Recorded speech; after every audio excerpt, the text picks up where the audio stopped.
শুনে নিন, আজকে লীলাটি শুনবার আগে আপনাদের প্রথম প্রস্তাবনা দিয়ে যাই। লীলা শুনতে গেলে ধৈর্য ধরে শুনতে হয়। আজ আমি একটা লীলাকে ধরে আপনাদের নতুন নতুন তত্ত্ব দিয়ে যাব। আগামীতে যে অনুষ্ঠানগুলো আমাদের আসছে ফাল্গুন মাসে, সেগুলো সম্পর্কে আপনাদের বলে দিয়ে যাব। আপনারা নিয়মগুলো পালন করবেন, আপনাদের জীবন সুন্দর হবে, আপনার বাচ্চারা শিখে যাবে। বলছে, নারী যদি নারীর মতো হয়, পুরুষ ওপরে ওঠে। নারী যদি আনারী হয়, পুরুষ নিচে নেমে যায়। ও মায়েরা, একজন পুরুষের পাশে সঠিক নারী যদি থাকে, সেই পুরুষ দেখবেন জীবনে অনেক বড় হয়। ও মায়েরা, স্বামী যদি কৃষ্ণ ভজন না করে, অন্যায় করে বেড়ায়, এ পৃথিবীতে একটা নারীর ক্ষমতা আছে সেই স্বামীকে ভজনের পথটা পরিষ্কার করে দিতে। কিন্তু একজন নারী যদি বেঁকে বসে, স্বামী যতই কৃষ্ণ ভজন করুক, নারী যদি বেঁকে বসে, পুরুষের ক্ষমতা খুব কম সেই নারীকে সোজা পথে আনতে। নারী কে ছিল? নারী ছিল পদ্মাবতী। পদ্মাবতী, যে জয় দেবীকে গোবিন্দের চরণ পাইয়ে দিয়েছিল। চরণ পাইয়ে দিয়েছিল। তাকাবেন, নারী ছিল রামী রজকিনীর মেয়ে, চণ্ডীদাসকে পদকর্তা তৈরি করেছিল। নারী ছিল রামকৃষ্ণ দেবের স্ত্রী সারদা মা। এইদিকে, সারদা মা যদি না থাকতো, রামকৃষ্ণ দেব কোনোদিন পরমহংস হতে পারত না। এইদিকে তাকাবেন, 365 দিনের মধ্যে 320 দিন বাইরে থাকি। গত 4-5 বছর ধরে একই অবস্থা চলছে। 365, এইদিকে এদিকে দিকে 365 দিনের মধ্যে 320 দিন বাইরে থাকি। আমাদের ঘরে যারা আছে তারা যদি বলে ওসব চলবে না, ঘরে থাকতে হবে, তাহলে নারী যদি সাহায্য না করে, পুরুষ এগিয়ে যেতে পারে না। আজকে একজন নারীর কথা বলবো মায়েরা, যে নারী একজনকে ভালোবেসে বৃন্দাবনে কৃষ্ণচরণ পাইয়ে দিয়েছিল সেই পুরুষকে, সেই নারীর নাম কি? পতিতালয়ে বাস করে, তার নাম চিন্তামণি। যাকে ভালোবেসেছিল তার নাম হলো বিল্লমঙ্গল ঠাকুর। এইদিকে লীলাটির নাম কি হলো মা? বিল্লমঙ্গল চিন্তামণি। জেনে নিন, গতকাল আগামীকাল বলতে পারবেন একটা লীলা ধরে উনি তত্ত্বের মাধ্যমে গেছেন। কি বললাম? চিন্তামণির যখন 16 বছর বয়স, বিল্লমঙ্গলের 20 বছর বয়স, ওদের প্রথম দেখা হয়েছিল, ওদের মধ্যে প্রেম হয়েছিল। এ প্রেম কিন্তু রাস্তাঘাটে, স্কুল কলেজে, পার্কে এ প্রেম নয়। এ প্রেম হলো দিব্য প্রেম, যে প্রেমের পথে গেলে আর অন্য প্রেমের আস্বাদন ভালো লাগবে না।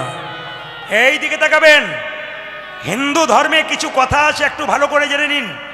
প্রেমের কথা যখন বললাম, লীলা শুরু করবার আগে বলে রাখি, আমরা কীর্তন করি বলে যারা তত্ত্ব বোঝে না তারা আমাদেরকে বলে, প্রদীপবাবু কৃষ্ণের তো গুণগান করে করে বেড়াচ্ছেন, নিজের স্ত্রী থাকতে রাধার সঙ্গে প্রেম করতে গেল কেন? এ আপনারা কেমন বোঝাচ্ছেন লোককে? আমি তাকে বলি, নারকেল দেখেছো? বলে হ্যাঁ দেখেছি। নারকেলের বাইরেটা কেমন তুলতুলে নরম? বলছে না, একবারে শক্ত। ভেতরটাতে কি আছে? বলে শ্বাস জল আছে। শাস্ত্রের বাইরেটা দেখলে হবে না, যদি কেউ ভেতরে ঢুকতে পারে মা, তবে কি সুন্দর সুন্দর কথা আছে, আপনারা আজ জেনে নিন। প্রেম হচ্ছে শাস্ত্র অনুযায়ী 3 প্রকার। তাকান, একটা অনুরা প্রেম, একটা স্বকীয়া প্রেম, একটি পরকীয়া প্রেম।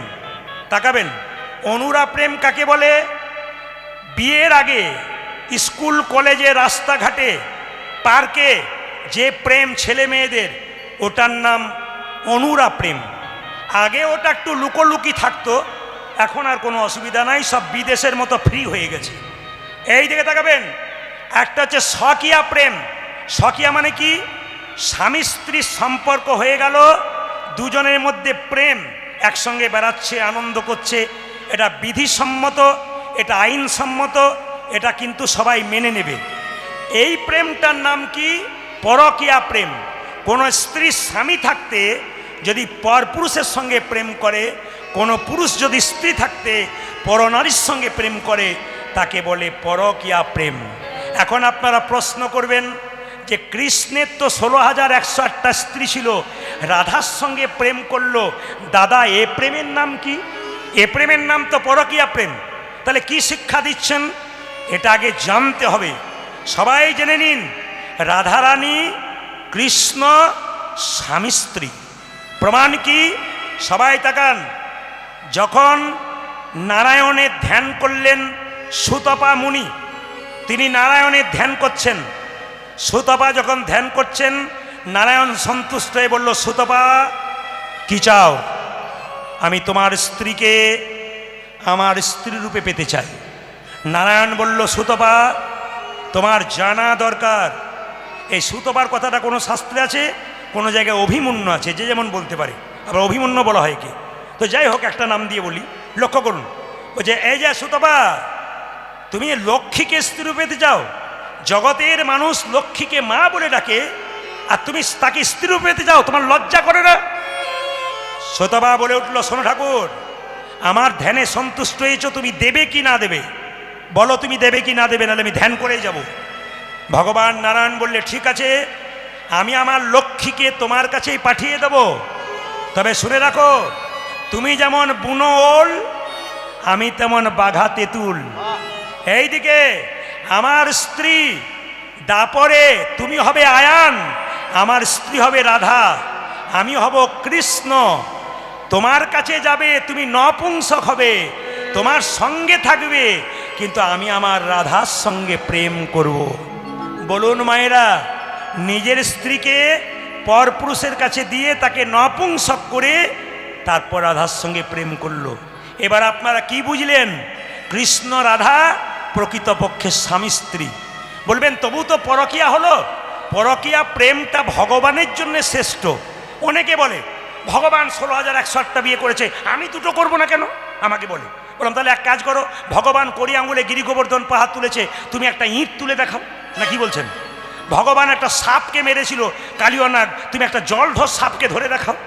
সে পারবে না, কিন্তু দেখবেন বড় বড় কথা বলবে। তা আমি তাকে বলি, এইদিকে কি বলছে, আমি দুটো বিয়ে, একটা বইয়ে যা জ্বালা, তারপর আবার দুটো বইয়ের কথা বলছি। চিন্তা করুন, এমন এমন পার্টি আছে। তা আপনাদের কাছে নিবেদন রইল মায়েরা, কৃষ্ণের জন্যে পরকীয়া প্রেম শ্রেষ্ঠ, আমাদের জন্যে নয়। কেন? আপনার বাড়িতে প্রধানমন্ত্রী এলে আপনি এক ভাঁড় দই আনলে দইয়ের তলানিটা দেবেন না শ্রেষ্ঠ অংশটা দেবেন? আপনি প্রধানমন্ত্রীকে শ্রেষ্ঠ অংশটা দেবেন। ঠিক সেরকম ভগবান যদি আপনার কাছে আসে, তার জন্যে পরকীয়া প্রেমটা শ্রেষ্ঠ, আমাদের জন্যে নয়। এখন লক্ষ্য করুন, এই যে বিল্বমঙ্গলের কথা বলবো আপনাদের সামনে, জেনে নিন লীলাটার প্রথম প্রস্তাবনা। বিল্বমঙ্গলের জন্ম কেমনভাবে হলো? দক্ষিণ দেশের গ্রামের নাম কৃষ্ণবেন্না গ্রাম। এইখানে লীলাটা গাওয়াটা খুব সুবিধা। এই যে সোনাখালি যাবার ওই পাশে মাঝখানে একটা নদী, বাসন্তী আর সোনাখালির মাঝে নদী নয় মায়েরা, তো সেরকম একটা নদী ছিল কৃষ্ণবেন্না নদী। কৃষ্ণবেন্না নদীর ওই পারে পতিতালয়ে বাস করত চিন্তামণি, আর কৃষ্ণবেন্না নদীর এই পারে বাস করত কে? বিল্বমঙ্গল। তো বিল্বমঙ্গলের জন্ম কী করে হলো? দক্ষিণ দেশে একজন ব্রাহ্মণ ছিল, তার নাম শিব শঙ্কর রায়, তার স্ত্রীর নাম ভবানী দেবী। বলুন মায়েরা, স্বামীর নাম কি বললাম?